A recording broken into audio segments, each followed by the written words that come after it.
After carrying out relentless airstrikes on the Gaza Strip, Israel's Defense Minister Yoav Gallant has told his men to get ready for a ground offensive. The same was echoed by Israel's Prime Minister Benjamin Netanyahu when he met the soldiers, calling on them to fight till victory is secured.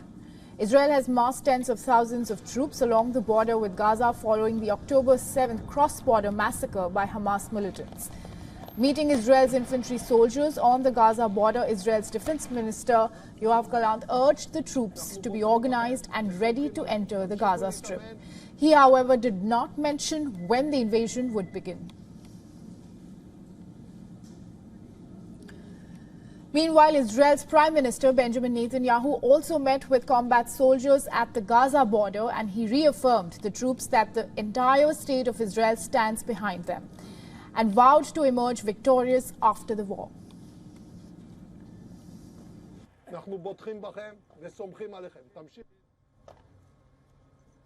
אני פה עם הלוחמים של גולני, הם באים מכל חלקי הארץ, הם לחמו כמו אריות, הם ילחמו כמו אריות. אתם מוכנים להמשך? כן!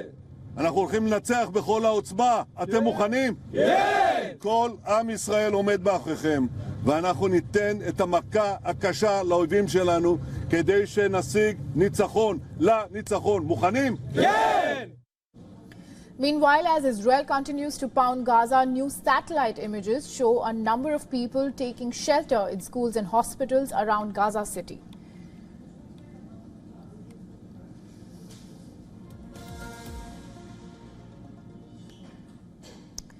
US President says militant group Hamas and Russia are both out to annihilate democracies. In an impassioned speech to the nation from the Oval Office, Joe Biden, seeking re-election in 2024, is preparing to push Congress for a massive $100 billion package that includes funding for Israel and Ukraine. Presidents traditionally reserve speeches from the solemn setting of the Oval Office for moments of key national significance. Fresh from a whirlwind trip to Israel, the 80-year-old Democrat is going all out to win over war-weary voters and hardline Republicans. Biden stated that the stakes are too great for Washington to abandon Ukraine and Israel, and added that the U.S. remains a global guardian for freedom. He said, and I quote, "America is a beacon to the world still." In the Middle East, Hamas and Putin represent different threats, but they share this in common. They both want to completely annihilate a neighboring democracy, completely annihilate it. Hamas' stated purpose for existing is the destruction of the state of Israel and the murder of Jewish people. Hamas does not represent the Palestinian people. Hamas uses Palestinian civilians as human shields, and innocent Palestinian families are suffering greatly because of them. Washington is backing Israel in its war with Hamas, even as the Russia-Ukraine war shows no signs of an endgame. Tying together two conflicts an ocean away from the U.S. is a bid by Biden to frame them as part of a bigger struggle to shape the world order and protect Americans at home. Biden had earlier mentioned a global inflection point that's bigger than party or politics. Hard-right Republicans and a growing number of voters are strongly opposed to adding to the nearly $44 billion in security assistance that U.S. has committed to Ukraine since Moscow launched its invasion in 2022. Biden hopes to break the logjam by hitching it to funding for Israel, Taiwan, and the troubled southern border with Mexico, recasting the trio of issues as parts of the same overriding task of ensuring U.S. security. The U.S. President exhorted the Congress to approve urgent military support for Israel and Ukraine, saying that the aid would boost U.S. security for generations. He said while in Tel Aviv that he would ask Congress for an unprecedented package for Israel's defense this week. As per reports, the package will include $10 billion in emergency assistance for Israel and $60 billion for Ukraine. The U.S. President spoke to Ukrainian counterpart Volodymyr Zelensky hours before the speech.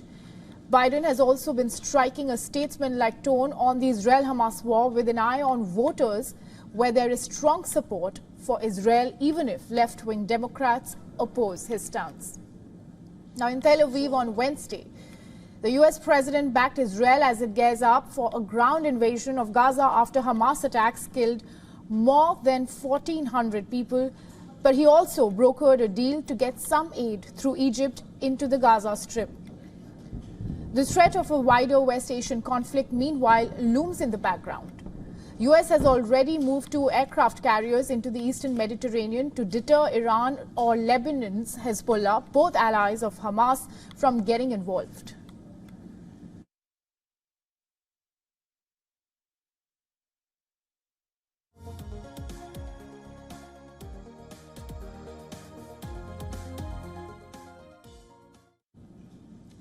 Now, for the latest on this, our correspondent Susan Tehrani sends us this report from New York. Take a look.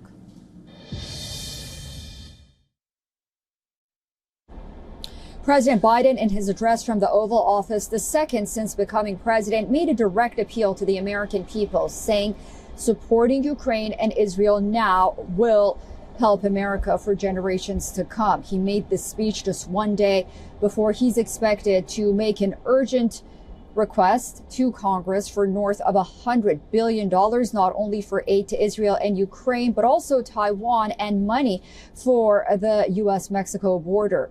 During his speech, time and again, the president compared Hamas and Vladimir Putin's Russia with one another, saying while they do pose different threats, they have one thing in common.